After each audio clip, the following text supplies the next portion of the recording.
उनके जो ठिकाने हैं, जैसी भी नौबत होगी उसी हिसाब से स्ट्राइक जो आगे भी हम देखने वाले हैं। इंद्रजीत सर, विकसित भारत की बात भी प्रधानमंत्री ने कही कि और कहा कि शक्ति का इस्तेमाल भारत के लिए जरूरी है, भारत का शक्तिशाली होना विकसित भारत के लिए जरूरी है, यानी ये भविष्य का भी रोड मैप क्लियर है यहाँ से।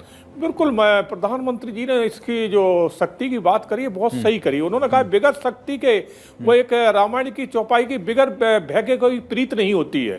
तो वही उन्होंने उसी के ऊपर जो है ना प्रकाश डाला है कि शक्ति भी जरूरी है और शांति भी जरूरी है, क्योंकि बिगर शक्ति के शांति हो नहीं सकती। क्योंकि हमने इस चीज को बहुत इतने सालों झेला है। जब तक हमने शक्ति नहीं दिखाई तब तक पाकिस्तान हमारे यहाँ अशांति फैलाता रहा। उसके बाद उन्होंने एक बहुत अहम बात कही जिसको बड़ा विचारणीय है जी, कि टेररिस्ट और टॉक दोनों एक साथ नहीं चल सकते।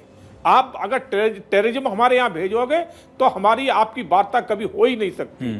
और दूसरी जो उन्होंने बात कही है, आप देखिए कि उसमें बड़ा गहराई से आप सभी को विचार करना चाहिए कि रक्त और जल, मतलब पानी और खून दोनों एक साथ नहीं चल सकते। सिंधु जल समझौते की तरफ बिल्कुल इशारा था। उन्होंने सीधा इशारा किया है कि जो सिंधु जल समझौता हमने जो निरस्त किया है वो आप ना समझिए कि ये समझौता, ये शांति वार्ता हो रही है। दुनिया को भी संदेश था कि टेरर और ट्रेड और साथ ही रक्त और पानी जो एक साथ नहीं होगा, क्लियर संदेश था। बहुत शुक्रिया आप सभी का इस बातचीत के लिए, जानकारी के लिए।